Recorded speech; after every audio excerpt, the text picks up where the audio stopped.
Hey everybody, this is David and I'm here with Richard. We are the brokers at Advance One McKeever Real Estate, and we're back again for another episode of Ask the Brokers. And today's topic is regarding a listing presentation. Many of the agents we here even have in our office have failed to put together a listing presentation. So we're here today to go over some top 5 things you should consider implementing into your listing presentation.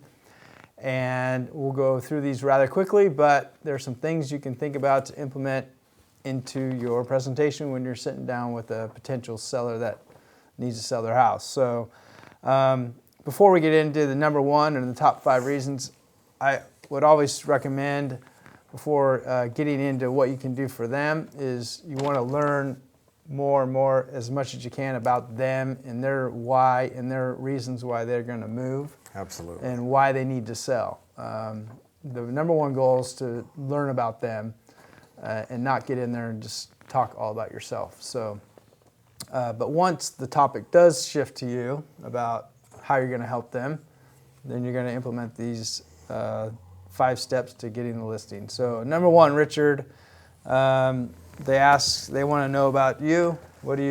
What's some things you can tell them about yourself? Well, again, David made a good point. It's their motivation and what they're looking for, so you kind of have to react accordingly. But let's just say, generally speaking, about yourself. You want to give that, maybe if you were born and raised in the area, if you went to a certain high school in the area, a certain college in the area, so that they know you're part of the community.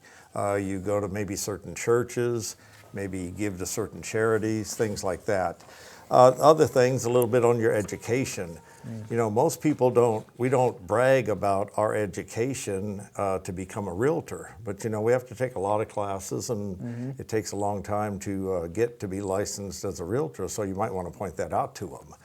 Another quality, and I'm reading right off of the outline that you're going to see on the screen too, is basically what you're going to be able to do for them and what your special strengths are that would make them want to be with you as your listing agent.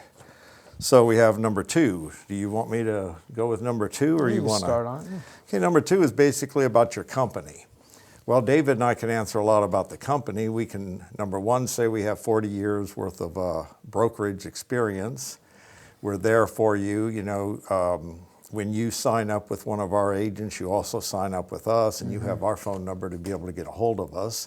I don't know what some of you can say out there for brokerages you're at, but here our agents can say those things and, about the company. So let's go on to number 3. David, number 3? Real quick on number 2, I think if you're a new agent, if you're in the business less than a year or even 2, and you don't have a lot of sales under your track record, you can use the sales of the office as your experience, because we're going to be there with you, helping you along the way to get the transaction and get the house sold. So you have to rely on the numbers of the broker, and that's where we would come in to help you as far as numbers are concerned. If they ask the question, well, you're a newer agent, how are you going to help succeed in selling the house? You have to bring in the fact that you work with some brokers that have the most experience as we do. That means we're really old, but other than that. Lots of experience. Yeah, Forget number the age 3. part. Number 3, what you're going to do to get the home sold. So this really gets into the marketing question. You have to have a really solid marketing plan. And I always say when it comes to marketing, do not tell them what you're going to do. You want to show them what you're going to do. So that means show them the type of pictures you're going to have done. Show them the type of videos you're going to have. Show them the type of postcards, the type of flyers. Don't just tell them. Actually bring an iPad or a laptop or something that shows them the type of quality work you do when selling their house. Yeah, visual is huge. Visual aids is important. That'd be my major point with number 3. Number 4? Number 4, pricing the house.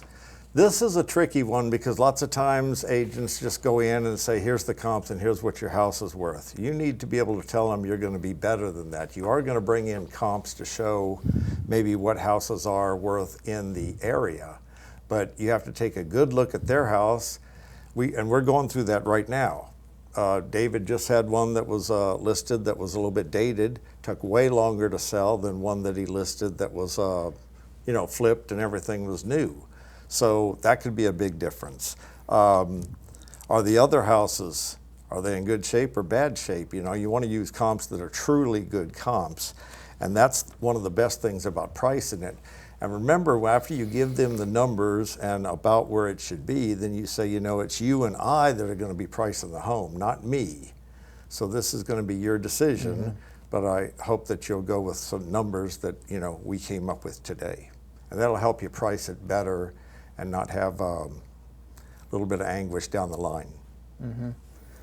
So number 5. Number 5, entering into the agreement. The listing agreement can be pretty complicated, and I think it's important to be able to have the knowledge to answer their questions and objections, really. So that can take some practice on your end on how you're going to properly answer their questions and not be caught off guard, right?